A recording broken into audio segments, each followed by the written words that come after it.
Dear students, I hope आप सब बढ़िया होंगे और आप सभी का स्वागत है मेरे इस प्यारे से छोटे से यूट्यूब चैनल पर जिसका नाम है साइंस सीखो। और मैं हूं आपकी स्वीट टीचर देवेंद्र कौर और आज हमारा टॉपिक है why do eukaryotic cells need these organelles. कौन से ऑर्गेनेल्स? बेटा जी सेल ऑर्गेनेल्स। अब सेल ऑर्गेनेल्स में क्या क्या आता था? Endoplasmic reticulum, ribosomes, Golgi apparatus, mitochondria, lysosomes और बहुत कुछ। ठीक है, तो ये जो सारे के सारे ऑर्गेनेल्स की बात हुई है पिछली वीडियो में, वो सारे के सारे ऑर्गेनेल्स के यूकैरियोटिक सेल्स को क्या जरूरत है? अब पहले रिवाइज करो। यूकैरियोटिक सेल्स कौन से थे? बेटा जी वो सेल्स जिनके पास वेल डिफाइंड न्यूक्लियस है। इसके अलावा और क्या है? एक और स्पेशल चीज है दैट दे है मेम्ब्रेन बाउंड ऑर्गेनेल्स।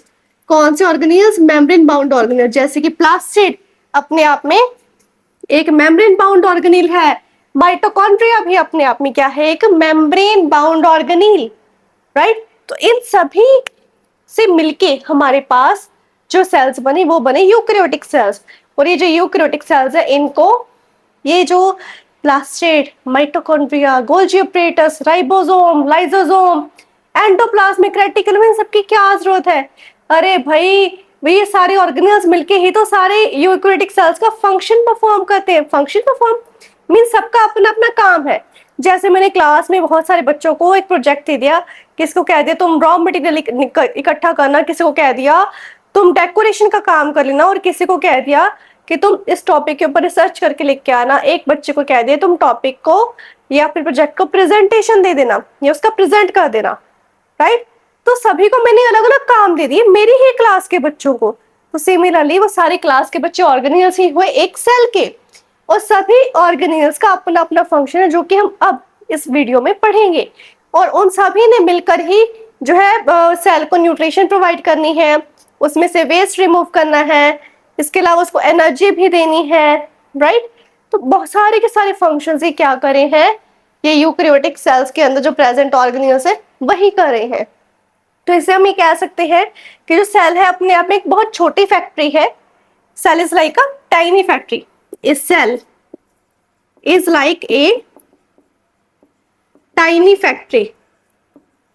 ठीक है, छोटी सी फैक्ट्री है जिसके अंदर सारे के सारे सेल ऑर्गेनेल्स जो है अपना स्पेसिफिक फंक्शन जो है परफॉर्म कर रहे हैं। अब हम आगे बढ़ रहे हैं न्यूक्लियस के बारे में। तो डियर स्टूडेंट्स अब हम पढ़ने जा रहे हैं न्यूक्लियस के बारे में। तो न्यूक्लियस की एक प्यारी सी डायग्राम यहाँ पर है और इसको मैं आपको समझाऊंगी डायग्राम में क्या क्या दे रखा है। ये एक 2 डायमेंशनल डायग्राम है और आपकी बुक में एक 3 डायमेंशनल डायग्राम दे रखी है, उसके बारे में भी मैंने आपको साथ में अपलोड कर रखा है, आप उसको डायग्राम को भी देख सकते हो। तो एनसीईआरटी में एक बड़ी ही अच्छी न्यूक्लियस को एक टाइटल दे रखा है, वो क्या है? Nucleus house of coded instructions. Means nucleus जो है सारे के सारे इंस्ट्रक्शंस जो कोड्स के फॉर्म में देता है और बाकी सारे सेल ऑर्गेनेल्स जो है उस कोड को समझ भी लेते हैं, या आप समझ लो उस कोड को डिकोड कर लेते हैं। तो चलिए बेटा अब हम देखते हैं डायग्राम ऑफ न्यूक्लियस। तो डायग्राम ऑफ न्यूक्लियस मैं आपको एक बार 2 डायमेंशनल से बता रही हूँ, 3 डायमेंशनल में आपको अपने आप साथ के साथ दिख जाएगा। तो 2 डायमेंशनल में देखते ही हमें एक चीज क्लियर होगी कि जो न्यूक्लियस है इसके आसपास एक डबल मेम्ब्रेन है, राइट।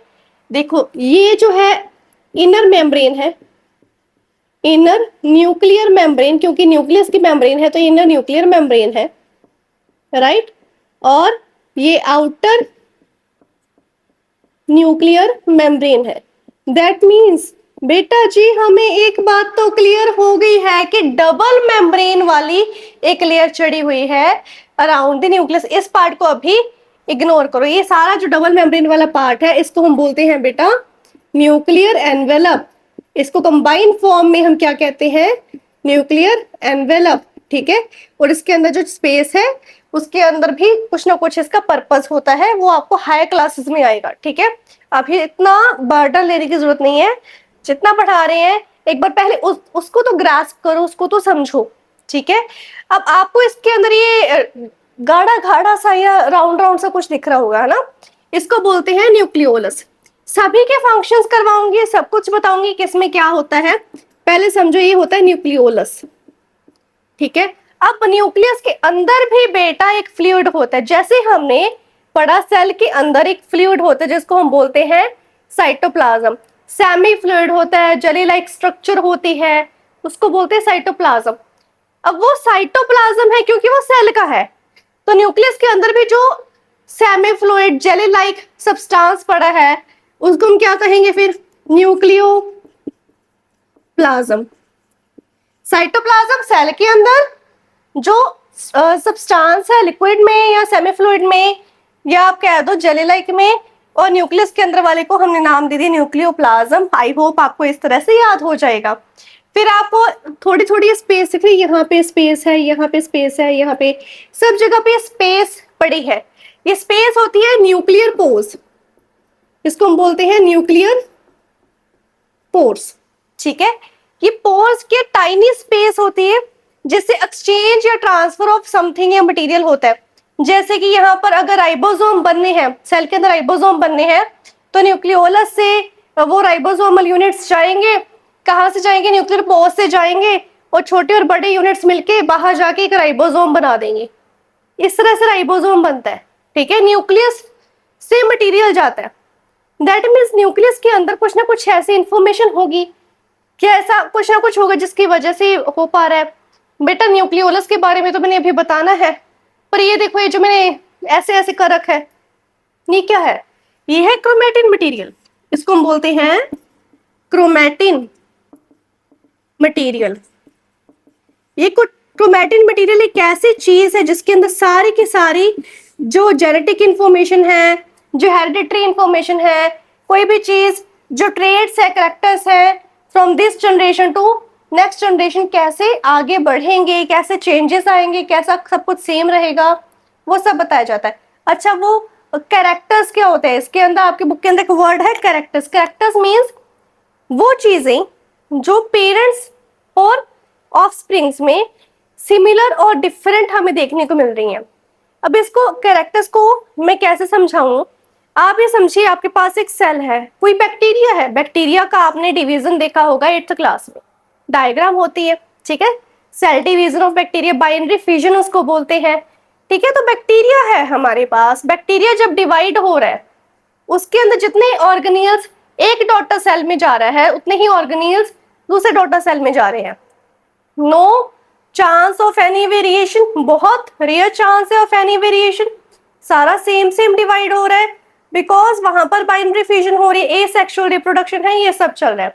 अब ह्यूमंस में देखिए, जानवरों में देखिए, ह्यूमंस में हमारे कुछ ना कुछ ट्रेड्स हमारे पेरेंट्स से मिलते हैं, राइट। जैसे कि हमारी आईज का कलर हो गया, हमारा हेयर कलर हो गया, हमारा स्किन कलर हो गया, हमारी फेस की शेप होगी, बॉडी की शेप होगी, अब हमारी हाइट होगी, ठीक है। बहुत सारी चीजें हमारे पेरेंट्स से, हमारे ग्रैंड पेरेंट्स से मिलती हैं क्योंकि वो सारी जेनेटिक इंफॉर्मेशन हमारे अंदर आई है, हमारे पेरेंट्स की हमारे अंदर आई है, हमारे पेरेंट्स के अंदर उनके पेरेंट्स के थे, यानी कि हमारे ग्रैंड पेरेंट्स के थे, तो कुछ ना कुछ हम अपने ग्रैंड पेरेंट्स से मिलते जुलते होंगे, उनके अंदर अपने पेरेंट्स के थे, हो सकता है हम थोड़ा बहुत अपने ग्रेट ग्रैंड पेरेंट्स से मिलते हो, ठीक है। वो मिलते जुलते ये इस पे गया है, वो उस पे गया है, इसका मतलब क्या है कि वो ट्रेड्स जो है, वो कैरेक्टर्स जो है मैच कर रहे हैं, ठीक है।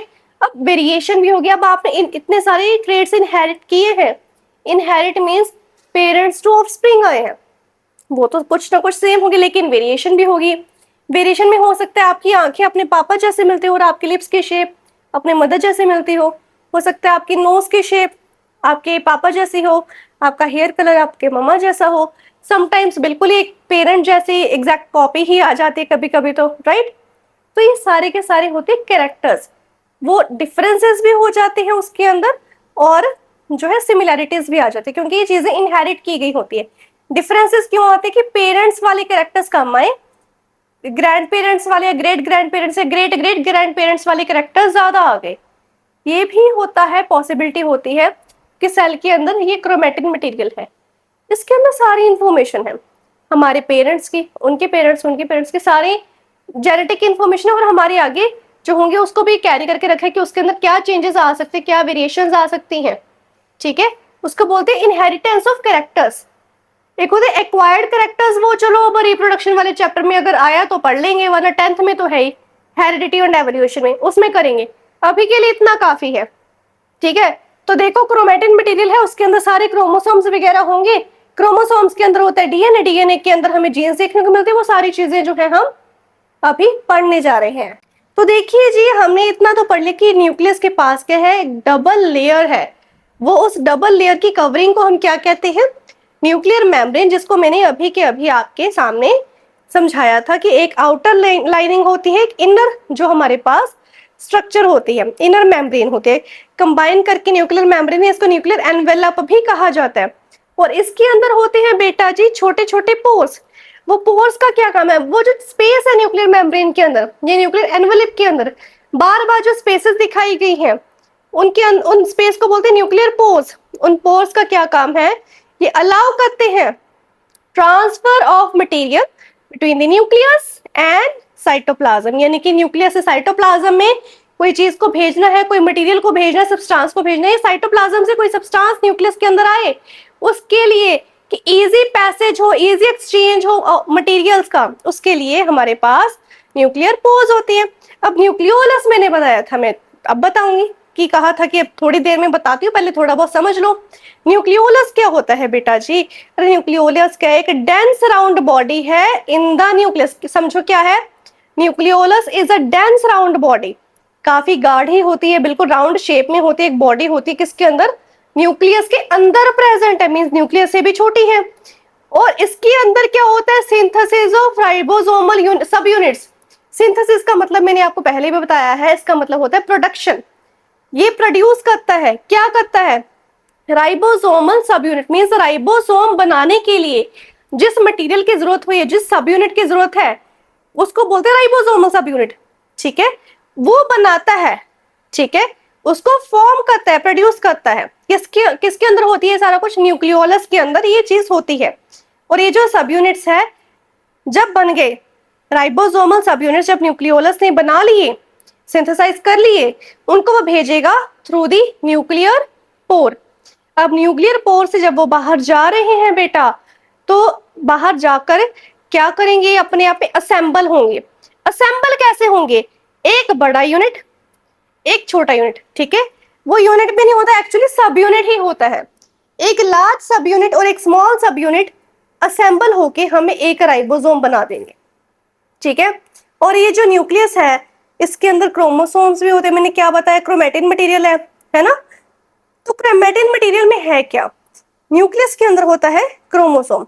अच्छा, क्रोमोसोम की शेप कैसी है, रॉड शेप स्ट्रक्चर होती है, ठीक है, जो कि तभी हमें देखने को मिलती है जब वो डिवाइड हो रहे। कौन डिवाइड हो रहा है, न्यूक्लियस, अरे नहीं नहीं, सेल डिवाइड हो रहा है। जब सेल डिवाइड हो रहा है तब हमें ये रॉड शेप्ड स्ट्रक्चर जो है अच्छे से विजिबल होंगी, जो कि न्यूक्लियस के अंदर होती है, जिसको हम बोलते हैं क्रोमोसोम्स। अब क्रोमोसोम्स के अंदर तो बहुत ज्यादा वास्ट इंफॉर्मेशन होती है फॉर इनहेरिटेंस ऑफ कैरेक्टर्स। अभी बताया इनहेरिटेंस ऑफ कैरेक्टर्स क्या है, इनहेरिटेंस ऑफ कैरेक्टर्स है कि आपके फेशियल फीचर्स, आपका बॉडी स्ट्रक्चर, सब कुछ जो है पेरेंट्स टू नेक्स्ट जनरेशन में ट्रांसफर जो हो रहा है, वो सारे कैरेक्टर्स इसके अंदर होते हैं। और ये सारा कुछ होता है in the form of DNA. DNA का फुल फॉर्म क्या है, deoxyribo nucleic acid.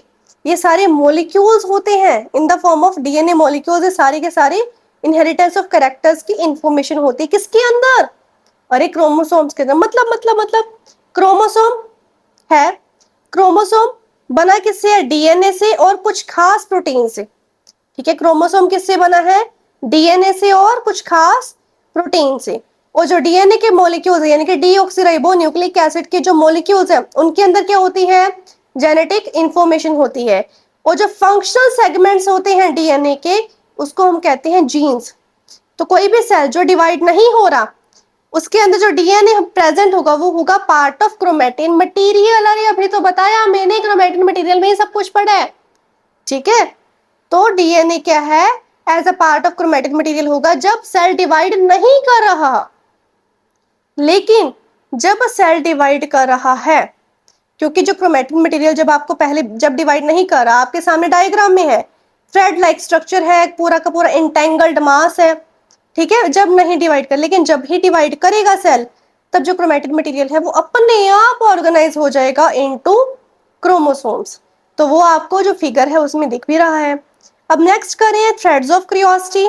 Threads of curiosity में हमारे पास कुछ खास सेल्स होते हैं हमारी बॉडी के अंदर जिसका काम कुछ डिफरेंट ही होता है बजाय कि राइबोसोम बनाने के। अरे वो क्या हो गया, जैसे कि हमारे ह्यूमन ब्लड के अंदर होते हैं मैच्योर रेड ब्लड सेल्स। ये जो मैच्योर रेड ब्लड सेल्स है इनके पास न्यूक्लियस नहीं होता। तो बेटा जो सेल्स होते हैं जिनके पास न्यूक्लियस नहीं होता उसको हम बोलते हैं ई न्यूक्लिएट। तो जब न्यूक्लियस नहीं है बेटा, देखो इतना बड़ा सेल है, कितना बड़ा सेल है, छोटा सा सेल है, सेल के अंदर न्यूक्लियस नहीं है, न्यूक्लियस गायब। तो न्यूक्लियस की जगह पे क्या होगा, वहां पे होगा हीमोग्लोबिन। अब हीमोग्लोबिन क्या करता है, ट्रांसपोर्ट ऑफ ऑक्सीजन। ठीक है, हीमोग्लोबिन के साथ अगर ऑक्सीजन कंबाइन हो जाए तो क्या बनाता है, ऑक्सी हीमोग्लोबिन बनाता है। और वो पूरी बॉडी को वो ऑक्सी हीमोग्लोबिन दे रहा है, पूरी बॉडी के सेल्स को वो चाहिए। ठीक है, वो एक्सट्रैक्ट करके बाद में ऑक्सीजन दे देता है ब्लड। ठीक है, तो देखो सारी न्यूक्लियस की जगह पे अब हीमोग्लोबिन भरा है। अब जब वो हीमोग्लोबिन भरा है तो ट्रांसपोर्ट करेगा ज्यादा अमाउंट में ऑक्सीजन। ऑब्वियसली अगर न्यूक्लियस होता तो ऑक्सीजन इतनी ज्यादा अमाउंट में नहीं हो पाती ट्रांसफर, इसलिए रेड ब्लड सेल्स के अंदर भगवान ने पहले न्यूक्लियस के बिना डाला हुआ है। ठीक है, न्यूक्लियस नहीं है तो बढ़िया चल रहा है अपने आप काम, राइट। तो भाई क्या होगा, ऑक्सीजन ज्यादा अमाउंट में ट्रांसफर हो जाएगी और हमारी बॉडी जो है अच्छे से ऑक्सीजन को गेन कर पाएगी। लेकिन अब यहाँ पे एक दिक्कत है, अरे इसमें तो न्यूक्लियस ही नहीं है। अब न्यूक्लियस नहीं है तो सेल डिवाइड कैसे होगा, सेल डिवाइड नहीं होगा तो जब मैच्योर रेड ब्लड सेल्स हैं जब वो इवेंचुअली वियर ऑफ हो जाएंगे या डेड हो जाएंगे तो उनकी जगह पे आएगा कैसे। तो भाई वो हमारे पास अलग सिस्टम है, बोन मैरो है, बोन मैरो के अंदर रेड ब्लड सेल्स अपने आप बन जाते हैं, तो उसकी टेंशन लेने की जरूरत नहीं है। आपको इतना ही याद रखना है कि जो हमारे पास एवरेज लाइफ स्पैन होता है रेड ब्लड सेल्स का वो काफी छोटा होता है। कितना, सिर्फ 120 डेज। इसलिए कहते हैं हमें न्यूट्रिएंट रिच डाइट लेनी चाहिए, ऐसे डाइट जिससे हमारा हीमोग्लोबिन और रेड ब्लड सेल्स इजीली बन जाए, राइट। तो हमारे पास सिंस देखो रेड ब्लड सेल्स की लाइफ काफी छोटी से 120 डेज है, 120 डेज के बाद जो है नए रेड ब्लड सेल्स वहां पर आने शुरू हो जाते, पुराने को रिप्लेस करके नए आ जाते हैं। इसी के साथ न्यूक्लियस वाला पार्ट होता है खत्म। तो अब हमारे पास न्यूक्लियस के आसपास ये जो स्ट्रक्चर है इसको पढ़ने का समय आ गया है। ये जो स्ट्रक्चर है इसको हम बोलते हैं एंडोप्लाज्मिक रेटिक्यूलम। क्या बोलते हैं इसको, एंडोप्लाज्मिक रेटिक्यूलम। बड़ा अजीब सा नाम है, क्या नाम है, इसको शॉर्ट में कर लेते हैं, इसको बोलते हैं ER। ठीक है, शॉर्ट में कह लेते हैं, क्या कहते हैं, ER।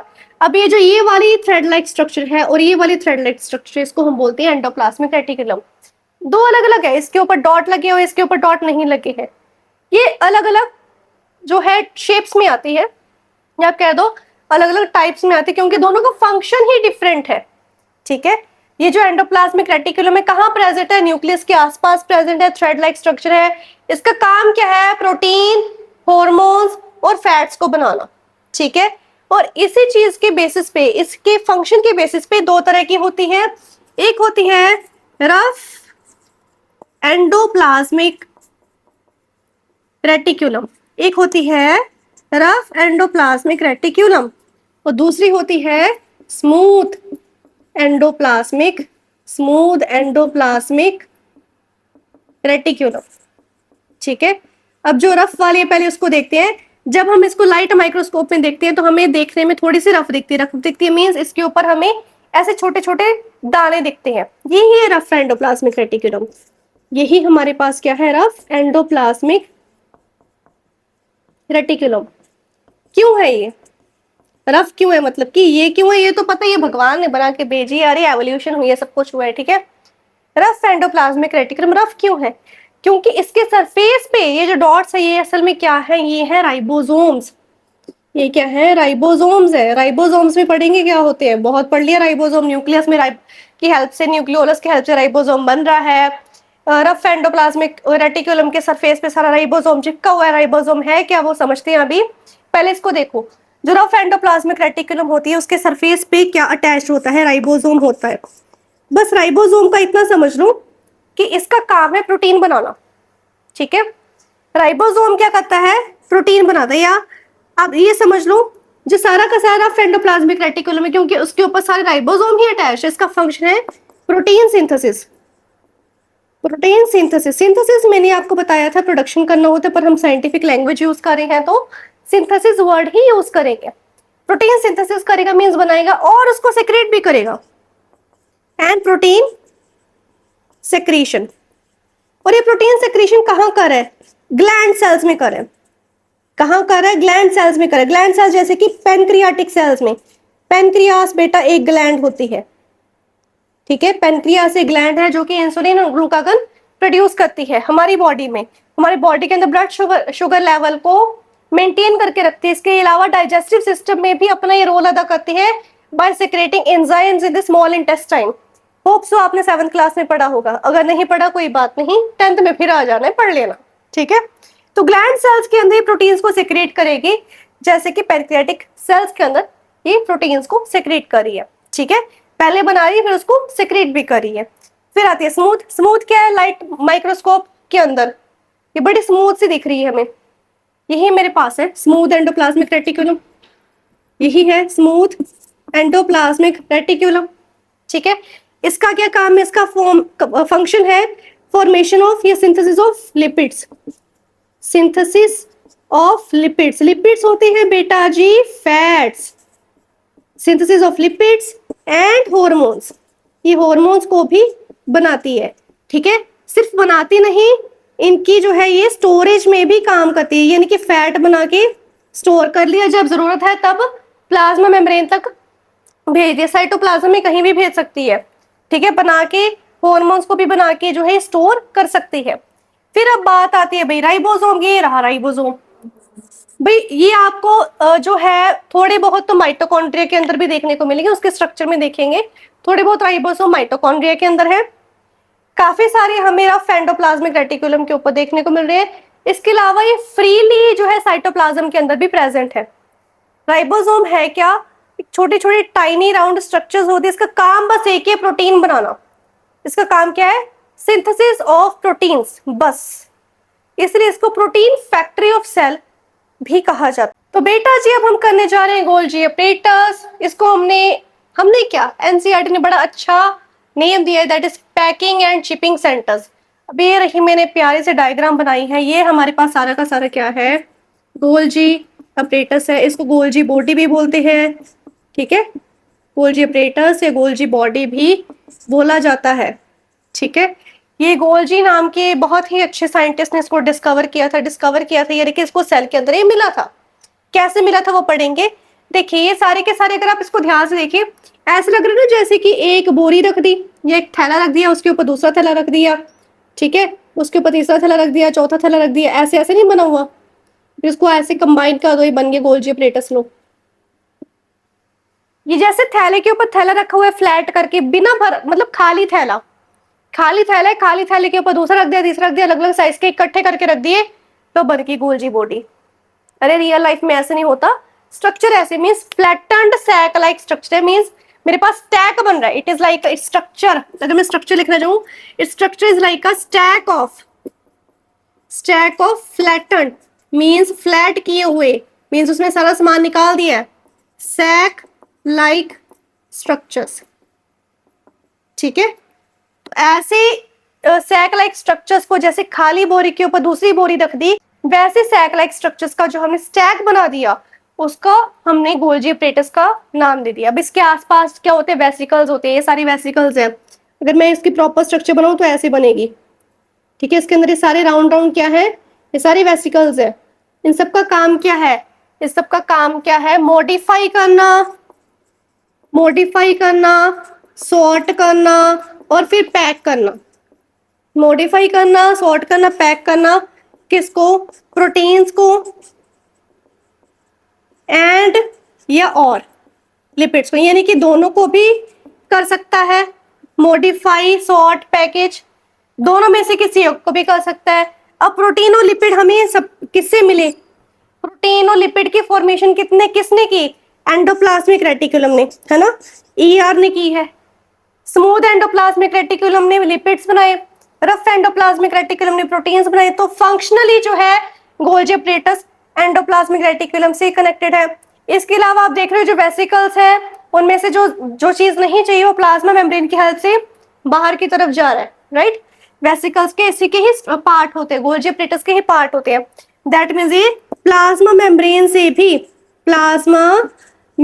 से भी जो है फंक्शनली क्या है, लिंक्ड है। समझ में आई बात। तो बेसिकली हो क्या रहा है, जो भी प्रोटीन है, लिपिड है, उसको हमने यूज किया है to transport to the plasma membrane, या लाइसोसोम फॉर्मेशन में भी हमारी इसके अंदर हेल्प हो रही है। तो गोल्जी एपरेटस जो है सबसे पहले ऑब्जर्व किया गया था 1898 में बाय एन इटालियन साइंटिस्ट जिसका नाम था कैमिलो गोल्जी। तो उन्होंने जो ये गोल्जी एपरेटस है, आप इमेजिन नहीं कर सकते कहाँ से डिस्कवर किया। अरे इन्होंने डिस्कवर किया बार्न आउल के नर्व सेल्स में से। उन्होंने स्पेशल स्टेनिंग टेक्निक्स यूज की और उस स्टेनिंग टेक्निक्स में उन्होंने एक थ्रेड लाइक नेटवर्क को ऑब्जर्व किया था।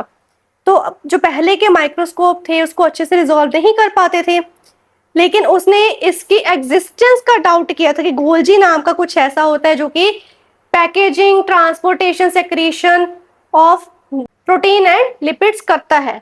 तो उन्होंने तो बस देखो डाउट किया था, डाउट के बाद भी कि हाँ जी, कि उन्होंने डाउट किया स्टेनिंग टेक्निक से, पहले के माइक्रोस्कोप्स इतने अच्छे नहीं थे जो इसको निकाल पाते। उनके डाउट के बेसिस पे ही हमने पुष्टि की, किसकी मदद से, जो हमारे आज के इलेक्ट्रॉन माइक्रोस्कोप है उसकी मदद से हमने इसकी पुष्टि की काफी डेकेड्स बाद कि हाँ जी गोल्जी एपरेटस नाम का एक सेल ऑर्गेनेल होता है जो क्या करता है, अरे मॉडिफाई करता है, सोर्ट करता है, पैकेज करता है किसका, प्रोटीन का और लिपिड का इनटू वेसिकल्स, किसके लिए, फॉर ट्रांसपोर्ट, सेक्रेशन, और या फिर आप कह दो लाइसोसोम फॉर्मेशन के लिए भी। तो जब स्ट्रक्चर को क्लियरली देखा गया और कंफर्म किया गया कि तो उनके ओनर के, उनके नेम के ऑनर के कारण उनको जो है इस सेल ऑर्गेनेल को जो है क्या नाम दिया गया, गोल्जी एपरेटस नाम दिया गया। तो अब बात करते हैं लाइसोसोम की। लाइसोसोम को नाम दिया गया है द क्लीन अप सिस्टम। अरे भाई क्लीन अप सिस्टम क्यों नाम दिया गया, इसका एक कारण है कि जब भी सेल ने मान लीजिए कोई चीज सिंथेसिस की और सिंथेसिस के दौरान कोई उसका सेल ऑर्गेनेल डैमेज हो गया और वो या फिर वो वॉर्न आउट हो गया, तो वो सारा सेल के अंदर इकट्ठा ही ना पड़ा रहे, वहीं पे जमा ही ना होता रहे, उसको क्लीन करने के लिए सेल के अंदर लाइसोसोम्स होते हैं। That's why they are clean up system, क्योंकि वो वॉर्न आउट सेल्स या damage worn out cell organelles, damage cell organelles को रिमूव करने के लिए होते हैं। तो लाइसोसोम्स के अंदर कुछ खास एंजाइम्स होते हैं जिनका ना सिर्फ यही काम नहीं है कि अनवांटेड प्रोटीन्स को वो क्या है ब्रेक डाउन कर देंगे, वो कार्बोहाइड्रेट्स को, फैट्स को भी ब्रेक डाउन कर देते हैं, जो चीजें नहीं चाहिए, जो डैमेज सेल ऑर्गेनेल्स उनको भी ब्रेक डाउन कर देंगे। और वो सारा का सारा जो वेस्ट है, क्योंकि लाइसोसोम कहाँ प्रेजेंट है, साइटोप्लाज्म में प्रेजेंट है, सिंस वो सारा ब्रेक डाउन साइटोप्लाज्म में ही कर रहा है, तो जो साइटोप्लाज्म में बाद में उस वेस्ट में से भी जो है कुछ सेलुलर प्रोसेसेस में उसको रीयूज कर लेता है, और जो है जो डैमेज पार्ट है सेल ऑर्गेनेल्स का, वॉर्न आउट पार्ट है, या फालतू के प्रोटीन्स है, कार्बोहाइड्रेट्स है, फैट्स है, वो सारे के सारे रीयूज हो जाते हैं। माइटोकॉन्ड्रिया पढ़ने से पहले एक थ्रेड्स ऑफ क्यूरियोसिटी हमारा तो रह ही गया। अब थ्रेड्स ऑफ क्यूरियोसिटी में हमारे पास होते हैं ह्यूमन स्पर्म सेल्स। इनके अंदर भी लाइसोसोमल एंजाइम्स होते हैं। जब कोई स्पर्म किसी एग से मीट करता है तो जो एंजाइम्स हैं वो आउटर लेयर ऑफ एग को ब्रेक डाउन करने में हेल्प करते हैं, जिस कारण जो फर्टिलाइजेशन हो सके। तो ये सारी चीजें हम चैप्टर 11 में पढ़ेंगे, बट थोड़ी बहुत इंफॉर्मेशन आपको इस चैप्टर में दे दी गई है। तो देखिए माइटोकॉन्ड्रिया को कहा जा रहा है पावर हाउस ऑफ सेल, क्योंकि इसका काम ही यही है। पावर हाउस मीन्स पावर बनाने वाला घर, यानी कि वो वाला सेल ऑर्गेनेल जो कि पावर यानी कि एनर्जी प्रोड्यूस करने में हेल्प कर रहा है। तो माइटोकॉन्ड्रिया क्या है, डबल मेम्ब्रेन ऑर्गेनेल है, यानी कि ये सिर्फ और सिर्फ यूकैरियोटिक ऑर्गेनेल्स में ही या यूकैरियोटिक सेल्स में ही हमें मिलेगा, ठीक है। डबल मेम्ब्रेन ऑर्गेनेल है। डबल मेम्ब्रेन ऑर्गेनेल है तो आउटर मेम्ब्रेन तो बड़ी स्मूथ होगी, मींस इसकी एक आउटर मेम्ब्रेन है, एक इनर मेम्ब्रेन है। आपको पिक्चर में दिख रहा है आउटर मेम्ब्रेन तो काफी स्मूथ है। आउटर मींस नीचे मेम्ब्रेन लिखना है, समझो जज्बातों को समझो। आउटर मेम्ब्रेन तो काफी स्मूथ है, लेकिन जो इनर मेम्ब्रेन है उसके अंदर फिंगर लाइक प्रोजेक्शंस है, फोल्डेड है इनटू फिंगर लाइक प्रोजेक्शंस, जिसका नाम है क्रिस्टे, ठीक है, जिसका नाम क्या है, क्रिस्टे। अब क्रिस्टे का फंक्शन क्या है, इसने सरफेस एरिया बढ़ा देना है। सरफेस एरिया बढ़ जाएगा for the chemical reactions and to facilitate the energy production, means energy production अच्छे से हो जाए, अच्छे से खुली जगह में मिल जाए, ठीक है, जो केमिकल रिएक्शन होनी है होती रहे। तो बेसिकली माइटोकॉन्ड्रिया के अंदर होता क्या है, ग्लूकोज होता है। ग्लूकोज को जब मिलती है ऑक्सीजन तो थोड़ा बहुत रिएक्शन तो बेटा किसके अंदर होता है, साइटोप्लाज्म के अंदर हो जाता है, वो पाइरोवेट में कन्वर्ट होता है। उसके बाद इन माइटोकॉन्ड्रिया जब वो पाइरोवेट माइटोकॉन्ड्रिया में आता है, मींस मैं पूरी रिएक्शन नहीं लिख रही हूँ, वो भी है नहीं आपको सिलेबस में। माइटोकॉन्ड्रिया से जब मिलता है तो बनाता है कार्बन डाइऑक्साइड, थोड़ी बहुत अमाउंट में वाटर, और काफी ज्यादा अमाउंट में ये बनाता है एनर्जी। एनर्जी प्रोड्यूस कर रहा है, that's why it is known as power house of cell. और एनर्जी किस फॉर्म में आ रही है, एटीपी की फॉर्म में आ रही है। एटीपी की फुल फॉर्म है एडिनोसाइन ट्राइफॉस्फेट। ए से एडिनोसाइन, टी से ट्राई, पी से फॉस्फेट। ये एक तरह की एनर्जी करेंसी है। माइटोकॉन्ड्रिया इसको एटीपी को बना के यानी कि एनर्जी को इस फॉर्म में प्रोड्यूस करके स्टोर कर लेता है ताकि बाकी सेलुलर एक्टिविटीज इजीली हो जाए। तो बेटा अब हम करने जा रहे हैं प्लास्टिड्स के बारे में। प्लास्टिड्स को इन्होंने नाम दिया है centrophore synthesis in the plants and beyond, यानी कि प्लांट सेल्स के अंदर ही सिर्फ प्लास्टिड्स होते हैं, एनिमल सेल्स के अंदर नहीं होते। तो जो माइटोकॉन्ड्रिया हमने अभी पढ़ा है एनर्जी प्रोवाइड कर रहा है तो द सेल, वो खाने से आ रहा है। अब खाना जो है एनिमल्स तो कहाँ से लेते हैं, अपनी सराउंडिंग से। सराउंडिंग्स में जैसे कि प्लांट्स से, एनिमल से, यानी कि इन सबके ऊपर डिपेंड करते हैं। लेकिन प्लांट्स तो किसी एनिमल को नहीं खाते, हाँ कार्निवोरस प्लांट्स होते हैं, लेकिन सभी प्लांट्स तो इंसानों को, जानवरों को नहीं खाते, इंसेक्ट्स को नहीं खाते। तो प्लांट्स खाना कहाँ से बनाते हैं, उनको खाना कैसे मिलता है, ये अपना फूड सिंथेसाइज करते हैं in the presence of sunlight by the process called photosynthesis. मेरे ख्याल से आप ये 3rd या 4th क्लास से पढ़ रहे हो, है ना, कि प्लांट्स अपना खाना खुद बनाते हैं।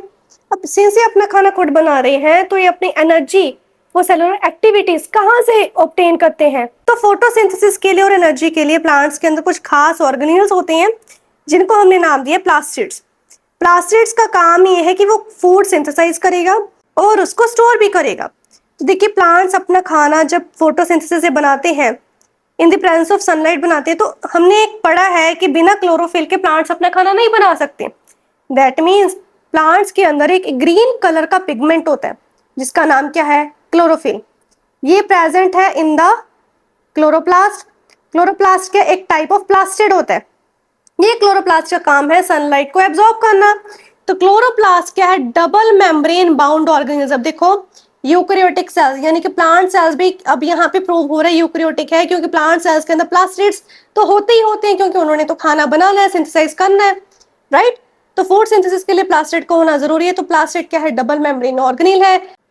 सो you can say plant cell is also a eukaryotic cell, ठीक है। अब देखिए क्लोरोप्लास्ट के अंदर यानी कि जो एक टाइप ऑफ प्लास्टिड होता है उसके अंदर क्या है, क्या है, सेमी फ्लूइड सब्सटेंस है जिसको हम बोलते हैं स्ट्रोमा। ये जो स्ट्रोमा, ये स्टोमेटा नहीं है, इसको स्टोमेटा से कंफ्यूज नहीं करना। स्टोमेटा तो लीफ की लोअर सरफेस पे होता है, ठीक है। जो क्लोरोप्लास्ट है ये माइटोकॉन्ड्रिया जैसे होते हैं प्लांट्स के लिए। तो क्लोरोप्लास्ट के अंदर के सेमी फ्लूइड सब्सटेंस है जिसको हम बोलते हैं स्ट्रोमा, STROMA। स्टोमेटा अलग है, स्ट्रोमा अलग है, ठीक है। तो स्ट्रोमा के अंदर एक डिस्क शेप मेम्ब्रेन स्ट्रक्चर्स होती हैं जिसके अंदर क्लोरोफिल होते हैं। देखो कहाँ नीचे डूबा पड़ा है, बहुत डेप्थ के अंदर हमें क्लोरोफिल मिला है। कि देखो पहले तो लीफ लिया, लीफ को हमने कट किया, कट करके उसके अंदर हमने पहले क्लोरोप्लास्ट निकाला, क्लोरोप्लास्ट के अंदर हमें स्ट्रोमा मिला, स्ट्रोमा के अंदर हमें डिस्क शेप मेम्ब्रेन की जो स्ट्रक्चर्स है वो मिली। उन डिस्क शेप मेम्ब्रेन्स के अंदर हमें क्या मिला, उसके अंदर मिला क्लोरोफिल। तो ये क्लोरोफिल जो है अपने आसपास की जो लाइट एनर्जी है, सनलाइट है, उसको एब्जॉर्ब करता है। उसको एब्जॉर्ब करके ही तो वो फोटोसिंथेसिस कर रहा है। तो जो sugars synthesize, sugars means glucose, glucose is a form of sugar, ठीक है। ग्लूकोज, फ्रक्टोज, सुक्रोज, ये सारी फॉर्म ऑफ शुगर होती है, कार्बोहाइड्रेट्स में आती है, ठीक है। तो अगर इन्होंने कहा है sugar synthesized in this process, that means glucose या स्टार्च सिंथेसाइज्ड। ग्लूकोज भी मत कहो, स्टार्च ही कह दो, स्टार्च बनता है ना प्लांट्स के अंदर। Starch synthesized in this process, उसको हमने स्ट्रोमा के अंदर स्टोर कर लेते हैं। उसको जो प्लांट्स है स्ट्रोमा के अंदर स्टोर कर लेते हैं along with the starch granules, ठीक है। तो माइटोकॉन्ड्रिया, प्लास्टिड्स, इनके कुछ फीचर्स हैं जो कि सिमिलर है टू सर्टन बैक्टीरिया, जैसे कि दोनों का अपना DNA है, दोनों के अंदर राइबोसोम्स भी होते हैं, और ये जो है अपने प्रोटीन्स खुद बना लेते हैं। तो जो कैरेक्टरिस्टिक्स आते हैं माइटोकॉन्ड्रिया के और प्लास्टिड्स के काफी सिमिलर है और काफी एवोल्यूशनरी है in the history of single celled organisms. तो जो प्लास्टिड्स है प्लांट सेल्स के अंदर, उनके अंदर भी काफी पिगमेंट्स आते हैं ग्रीन पिगमेंट्स के अलावा। जैसे कि जो प्लास्टिड्स है 3 तरह के होते हैं। क्लोरोप्लास्ट, जिसके बारे में भी पढ़ा, ठीक है, टाइप ऑफ प्लास्टिड है क्लोरोप्लास्ट, जिसके अंदर क्लोरोफिल प्रेजेंट है, वो फोटोसिंथेसिस करने में हेल्प कर रहा है लाइट एब्जॉर्ब करके, राइट। दूसरे होते क्रोमोप्लास्ट, तीसरे होते ल्यूकोप्लास्ट।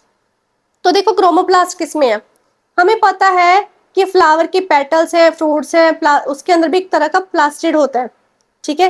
लेकिन उसके अंदर जो प्लास्टिड है उसके अंदर भी पिगमेंट है, वो पिगमेंट में क्लोरोफिल के अलावा वो सभी पिगमेंट पड़े हैं। यानी कि वो प्लास्टिड जिसके अंदर हमें कलर आ रहा है उसको बोलते हैं क्रोमोप्लास्ट। क्रोमो वर्ड जो ग्रीक लैंग्वेज से है, जिसका मतलब होता है क्रोमा, क्रोमा मीन्स कलर होता है, ठीक है। तो जो फ्लावर के पेटल्स है, फ्रूट्स, उसके अंदर क्लोरोफिल नहीं होता, उसके अंदर क्रोमा होता है। क्रोमा मीन्स क्रोमोप्लास्ट होता है, मीन्स कलर होता है। तो इनके जो पिगमेंट्स है कैसे होते हैं, अब देखो फ्रूट्स हमारे पास कितने कलर्स के, रेड, येलो, ऑरेंज, है ना, ये सभी अलग अलग कलर्स के हैं, ब्राइट कलर्स हैं। फ्लावर्स कितने सुंदर है, ब्लू कलर के भी होते हैं, रेड कलर के भी हैं, येलो भी, व्हाइट भी। ये सभी कलर्स के जो हमारे पास फ्लावर्स आ रहे हैं, it is all because of chromoplast. और ऐसे जो ब्राइट कलर्स है, ये जो फ्लावर्स के जो ऐसे ब्राइट कलर्स होते हैं ना, ये अट्रैक्ट करते हैं पॉलिनेटर्स को। पॉलिनेटर्स कौन होते हैं, बटरफ्लाइज, हनी बीज, ऐसे इंसेक्ट्स को वो अपनी तरफ अट्रैक्ट करते हैं ताकि पॉलिनेशन हो। पॉलिनेशन से जो है आगे डिस्पर्सल हो जाए सीड्स का या पोलन ग्रेन्स का डिस्पर्सल हो जाए और उससे नए फ्रूट्स बने। ये सारी चीजें आप जो है रिप्रोडक्शन वाले चैप्टर में पढ़ोगे आगे कि कैसे होता है। अब तीसरी टाइप ऑफ प्लास्टिड आती है ल्यूकोप्लास्ट। अब ल्यूकोप्लास्ट ऐसे प्लास्टिड जिसके अंदर कोई पिगमेंट नहीं है, ये कलरलेस होते हैं, इसी कारण इसको ल्यूकोप्लास्ट कहते हैं। ल्यूको का मतलब होता है व्हाइट, कोई पिगमेंट नहीं है। ल्यूकोप्लास्ट का काम है जो भी फूड मटेरियल बना उसको स्टोर कर दो। कैसे, जैसे स्टार्च की फॉर्म में स्टोर कर दिया, ऑयल की फॉर्म में स्टोर कर दिया, प्रोटीन्स की फॉर्म में कर दिया। तो इसीलिए हम इनको क्लासिफाई कर सकते हैं on the basis of food they store या type of food they store. जैसे कि leucoplast in potato, leucoplast in taro, इनके जो सेल्स हैं ये स्टार्च को स्टोर करते हैं। लास्ट सेल ऑर्गेनेल रह गया है vacuoles, the organelles for storage and support. देखिए ये जो प्लास्टिड है, जैसे कि क्लोरोप्लास्ट होते हैं, इनका काम है प्लांट्स के अंदर फूड को प्रोड्यूस करना और उसको टेम्पररी तौर पे स्टोर कर देना। इसके अलावा प्लास्टिड्स के अलावा जो है कुछ ल्यूकोप्लास्ट होते हैं, वो भी फूड को स्टोर कर रहे हैं। लेकिन वाटर, मिनरल्स, वेस्ट मटेरियल्स, ये सारे के सारे सेल में कहाँ स्टोर हो रहे हैं। और जो प्लांट्स है, कम पानी मिल जाए तब भी प्लांट्स जो मुरझाना शुरू कर देते हैं। देखिए मैच्योर प्लांट सेल के अंदर यूजुअली एक बहुत बड़ा सेंट्रल वैक्यूल होता है जो जिसके आसपास सारे के सारे सिंगल सिलेक्टिवली परमेबल मेम्ब्रेन होती है, ठीक है। वैक्यूल के अंदर है वाटरी फ्लूइड जिसको हम बोलते हैं सेल सैप। तो जो वैक्यूल्स उनका काम है वाटर को स्टोर करना, मिनरल्स को स्टोर करना, शुगर्स को और इवन वेस्ट मटेरियल को भी स्टोर करना। तो जब वो लार्ज अमाउंट ऑफ वाटर को स्टोर कर लेते हैं तो जो वैक्यूल है हेल्प करता है to maintain the pressure inside the cell, ठीक है, जिस कारण जो है सेल जो है प्लांट का अपने आप में पूरा फर्म रहता है, टर्जिडिटी रहती है उसके अंदर। तो अगर प्लांट सेल के अंदर इनफ वाटर ना हो, यानी कि धीरे धीरे करके प्लांट सेल के अंदर जो वैक्यूल है उसने भी वाटर लूज कर दिया, अगर उसने भी वाटर लूज कर दिया तो जो सेल है उसकी जो टर्जिडिटी है या फर्मनेस है वो कम रह जाएगी और धीरे धीरे प्लांट जो है क्या होना शुरू हो जाएगा, विल्ट होना शुरू हो जाएगी, यानी कि मुरझाना शुरू हो जाएगा। एनिमल सेल्स के अंदर भी कभी कभार वैक्यूल्स प्रेजेंट होते हैं, बेशक वो इतने बड़े नहीं होते जैसे प्लांट सेल्स में होते हैं, लेकिन हाँ वो टेम्परेरी स्टोरेज ऑफ मटेरियल्स में हेल्प कर देते हैं। नेक्स्ट आते हैं बेटा जी पॉज एंड पॉन्डर, जिसके अंदर फोर्थ एंड फिफ्थ क्वेश्चन है। फोर्थ क्वेश्चन है do white flowers contain any pigment, give reasons. बेटा जी जो व्हाइट फ्लावर्स होते हैं इनके अंदर कोई भी पिगमेंट्स नहीं होते जो विजिबल लाइट को एब्जॉर्ब कर सके तो टू प्रोड्यूस कलर। देखिए विजिबल लाइट को एब्जॉर्ब करके ही हमारे पास कलर आता है, तो ऐसा कोई पिगमेंट नहीं है, उनके अंदर कोई कलर्ड पिगमेंट नहीं होते हैं जैसे कि रेड, ब्लू या पर्पल फ्लावर्स के अंदर हो। तो जो व्हाइट कलर होता है it is due to the reflection and scattering of all the wavelengths of visible light जो कि प्रेजेंट होती है in the cells of the petals, ठीक है। तो इसके अंदर कोई भी ऐसा पिगमेंट नहीं होता जो ऐसा हमें कलर दे सके, ठीक है। तो व्हाइट फ्लावर्स व्हाइट क्यों दिख रहे हैं, इसका कारण है जो पेटल के सेल्स हैं वो सभी कलर्स ऑफ लाइट को क्या है रिफ्लेक्ट कर रहे हैं rather than absorbing any specific pigment. अब हमने फिफ्थ क्वेश्चन देखा कि हमने एक वेल लेबल डायग्राम बनानी है प्लांट सेल की, एनिमल सेल की, जिसके अंदर एक क्लूज होने चाहिए।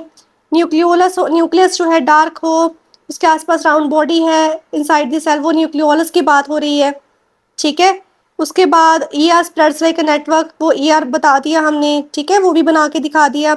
माइटोकॉन्ड्रियल क्लोरोप्लास्ट बनाने थे, वो भी आपको डायग्राम साथ में मिली है, उसकी हेल्प से आपने वो बना लिया होगा। तो इस तरह से आपने जो है इसकी डायग्राम बना लेनी है।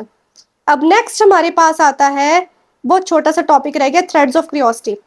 तो थ्रेड्स ऑफ क्यूरियोसिटी में 2010 में जे क्रेग वेंटर थे एंड उनकी टीम थी, जिन्होंने एक इंपॉर्टेंट डिस्कवरी की in the field of synthetic biology. बड़ी अच्छी डिस्कवरी थी। उन्होंने सबसे पहले स्टडी किया कंप्लीट डीएनए सीक्वेंस को ऑफ ए सिंपल बैक्टीरियम जिसका नाम है माइकोप्लाज्मा माइकोइड्स। उन्होंने इसको डीएनए सीक्वेंस को एक सिंपल बैक्टीरियम को लिया, स्टडी किया यूजिंग ए कंप्यूटर प्रोग्रामिंग। फिर उन्होंने इसको केमिकली सिंथेसाइज किया, मींस केमिकली बनाया लैब के अंदर, एक एग्जैक्ट कॉपी बनाई इस डीएनए की। उसके बाद उन्होंने एक अलग से क्लोजली रिलेटेड बैक्टीरियम लिया, उसका डीएनए रिमूव किया, लेकिन बाकी का सारा सेल रख लिया। डीएनए रिमूव करके बाकी का सारा सेल रख लिया, जैसे कि साइटोप्लाज्म, उसके ऑर्गेनील्स, उसके मेम्ब्रेन वैसे की वैसे रही, बस उसमें से क्या रिमूव कर दिया, डीएनए रिमूव कर दिया। और जो सिंथेटिक डीएनए बनाया था, लैब के अंदर बनाया था जो डीएनए, उसको उसके अंदर इंसर्ट कर दिया। उसके बाद उन्होंने देखा जो सेल है धीरे धीरे ग्रो किया, डिवाइड किया, following the instructions from the newly inserted synthetic DNA. जो सिंथेटिक डीएनए में इंस्ट्रक्शंस जा रही थी उसके अकॉर्डिंग उन्होंने बना लिया। और इस एक्सपेरिमेंट ने शो किया कि जो डीएनए है वो क्या कंट्रोल करता है, structure and activities of cell. लेकिन जो साइंटिस्ट है उन्होंने कभी भी अभी तक कंप्लीटली न्यू सेल जो है फ्रॉम स्क्रैच नहीं बना पाए हैं, सिर्फ सिंथेटिक डीएनए ही बना पाए। और जो अदर पार्ट्स है लिविंग सेल के वो वैसे ही एग्जिस्ट कर रहे होते हैं, अभी तक पूरा सेल लैब के अंदर नहीं बन पाया है। तो बाकी का जो टॉपिक रह रहा है, how do normal cells grow and divide, cell division, mitosis, meiosis, ये सारी चीजें जो है अब हम नेक्स्ट क्लास के अंदर पढ़ेंगे। आज की क्लास के लिए इतना ही। Thank you so much for watching. I hope this video was useful to you. Bye bye.